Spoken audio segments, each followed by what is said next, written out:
Assalamualaikum warahmatullahi wabarakatuh. Kami dari kelompok 1 akan menjelaskan tentang masa pemerintahan B.J. Habibie yang terbagi menjadi 7. 1. Masa pemerintahan B.J. Habibie. Baharudin Yusuf Habibie adalah Presiden Republik Indonesia yang ketiga. Habibie menjabat sebagai Presiden Republik Indonesia setelah menggantikan presiden sebelumnya yaitu Soeharto. Habibie menjabat sebagai presiden selama 1 tahun mulai dari tahun 1998 sampai tahun 1999. Meski terbilang singkat, Habibie mampu membuat reformasi besar-besaran dalam sejarah Indonesia. Adapun beberapa poin penting dari pidato yang disampaikan, kabinet yang dibentuknya akan menyiapkan reformasi dalam 3 bidang sebagai berikut. A. Di bidang ekonomi. Langkah yang dilakukannya adalah dengan menetapkan undang-undang yang mencegah dan memberantas persaingan ekonomi yang tidak sehat. B. Di bidang politik. Antara lain dengan memperbaiki berbagai perundang-undangan dalam rangka lebih meningkatkan kualitas kehidupan berpolitik seperti yang diamanatkan dalam garis besar haluan negara. Perubahan tersebut diantaranya ditetapkannya UU Nomor 2 Tahun 1999 tentang partai politik, UU Nomor 3 Tahun 1999 tentang pemilu, UU Nomor 4 tentang Majelis Pemusyawaratan Rakyat dan Dewan Perwakilan Rakyat. C. Di bidang hukum. Perubahan yang dilakukannya adalah dengan meninjau kembali undang-undang subversi. A. Pembentukan Kabinet Reformasi Pembangunan. Sehari setelah dilantik, pada tanggal 22 Mei 1998, Presiden B.J. Habibie telah berhasil membentuk kabinet yang diberi nama Kabinet Reformasi Pembangunan. Kabinet Reformasi Pembangunan terdiri dari berbagai elemen kekuatan politik dalam masyarakat, seperti dari ABRI, partai politik, unsur daerah, golongan intelektual, dari perguruan tinggi, dan lembaga swadaya masyarakat. 2. Sidang Istimewa MPR.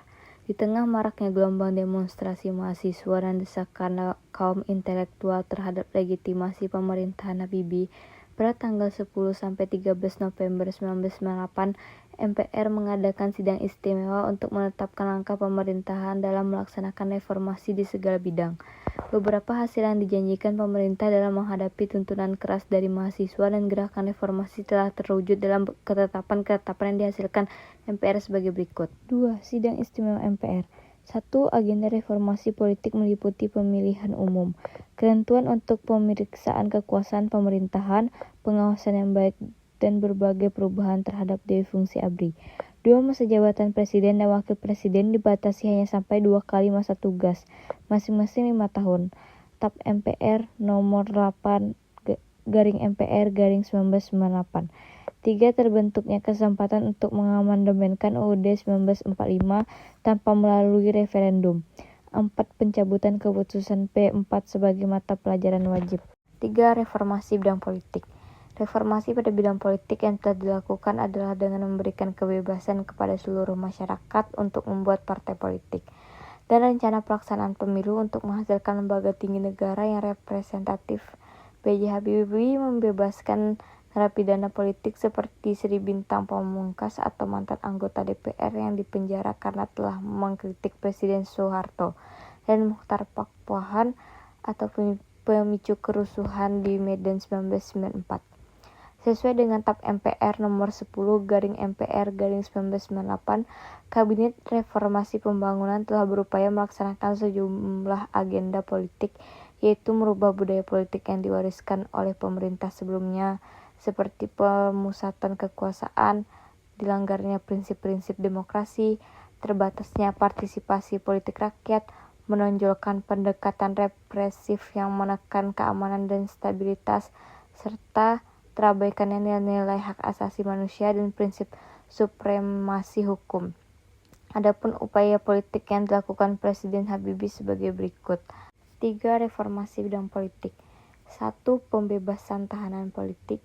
2. Pemberian gelar pahlawan reformasi kepada korban Trisakti. 3. Penghapusan dui fungsi ABRI. 4. Mengubah pola otonomi daerah yang sentralistik ke arah yang lebih demokratis. 5. Kebebasan pers. Reformasi bidang ekonomi. Dalam menyelesaikan krisis moneter dan melakukan perbaikan ekonomi Indonesia, B.J. Habibie melakukan langkah-langkah sebagai berikut. 1. Membentuk lembaga pemantau dan penyelesaian masalah utang luar negeri. 2. Menaikkan nilai tukar rupiah terhadap dolar Amerika hingga di bawah Rp10.000. 3. Menerapkan independensi Bank Indonesia agar lebih fokus mengurusi perekonomian. 4. Menjalin kerjasama dengan IMF International Monetary Fund, untuk membantu dalam proses pemulihan ekonomi. 5. Melikuidasi beberapa bank yang bermasalah. Secara perlahan, Presiden Habibie berhasil membawa perekonomian melangkah ke arah yang jauh lebih baik. Pemerintahan Habibie berhasil menurunkan laju inflasi dan distribusi kebutuhan pokok mulai kembali berjalan dengan baik.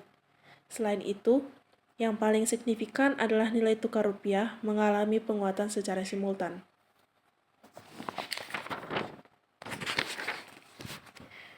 Sesuai TAP MPR nomor 10 MPR 1998 tentang penanggulangan krisis di bidang sosial budaya yang terjadi sebagai akibat dari krisis ekonomi, pemerintah telah melaksanakan program Jaring Pengaman Sosial atau JPS. Program Jaring Pengaman Sosial, terutama di bidang kesehatan dan pendidikan, telah banyak membantu masyarakat miskin dalam situasi krisis. Reformasi bidang hukum. Untuk melakukan reformasi hukum, ada beberapa hal yang dilakukan dalam pemerintahan B.J. Habibie, yakni 1. Penataan ulang struktur kekuasaan kehakiman. 2. Melakukan rekonstruksi atau pembongkaran watak hukum Orde Baru, baik berupa undang-undang, peraturan pemerintah, maupun peraturan menteri. 3. Melahirkan 69 undang-undang. Pelaksanaan referendum Timur Timur. Muncullah berbagai tekanan dari pihak luar mengenai kasus yang terjadi di daerah Timur Timur, memaksa Indonesia mengeluarkan kebijakan untuk mengakomodasi aspirasi masyarakat Timur Timur. Tekanan ini juga mendorong pemerintah Indonesia untuk membahas masalah ini ke tingkatan internasional. Adapun upaya Indonesia dalam rangka mempertahankan Timur Timur sebagai berikut. 1. Otonomi daerah yang luas untuk Timur Timur. 2. Kebebasan berupa jejak pendapat bagi masyarakat Timur Timur untuk memilih tetap menjadi bagian atau memisahkan diri dengan Indonesia. 3. Presiden B.J. Habibie memberikan opsi referendum untuk mencapai solusi final atas masalah Timur Timur. Perubahan politik yang terjadi di Indonesia pasca Orde Baru membuka babak baru bagi penyelesaian masalah Timur Timur. Presiden Habibie menawarkan otonomi luas bagi rakyat Timur Timur. PBB dan Portugal menyambut baik usulan ini. Pada tanggal 5 Mei 1999, Indonesia dan Portugal mendatangani paket otonomi Timur Timur yang membuka jalan sekitar 800.000 rakyat Timur Timur untuk menentukan masa depan mereka. Jika paket itu diterima, maka Timur Timur akan tetap menjadi bagian dari NKRI. Namun jika ditolak, maka Timur Timur akan merdeka.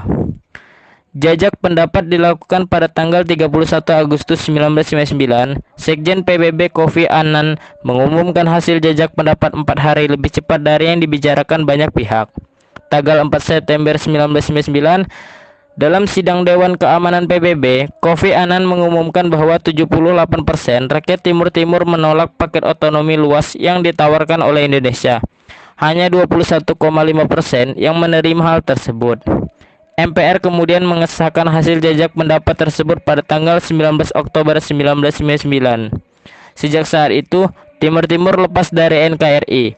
Pada tanggal 20 Mei 2002, Timur Timur secara resmi merdeka dengan nama Republik Demokratik Timor Leste. Pelaksanaan Pemilu 1999. Pemilihan umum setelah reformasi merupakan pemilu pertama yang diadakan pada tanggal 7 Juni 1999. Pelaksanaan pemilu ini dianggap demokratis apabila dibandingkan dengan pemilu sebelumnya, karena prinsipnya luber dan jurdil. Pemilu ini diikuti oleh 48 partai politik yang telah lolos dari verifikasi dan memenuhi syarat menjadi OPP atau organisasi peserta pemilu. Berdasarkan keputusan KPU, Komisi Pemilihan Umum, Panitia Pemilihan Indonesia atau disebut dengan PPI, pada tanggal 1 September 1999 telah melakukan pembagian kursi hasil pemilu. Hasil dari pembagian kursi tersebut menunjukkan 5 partai berhak menduduki 417 kursi di DPR atau 90,26% dari 462 kursi yang diperebutkan. PDIP muncul sebagai pemenang pemilu dengan meraih 153 kursi. Golkar memperoleh 120 kursi, PKB 51 kursi, PPP 48 kursi, dan PAN 34 kursi. Pada tanggal 14 Oktober 1999, Presiden B.J. Habibie menyampaikan pidato pertanggungjawaban di depan sidang umum MPR, namun laporan tersebut ditolak. Pada tanggal 20 Oktober 1999, Ketua MPR Amin Rais menutup sidang paripurna dan tanggal itu juga Presiden B.J. Habibie menyatakan pengunduran diri. Terima kasih.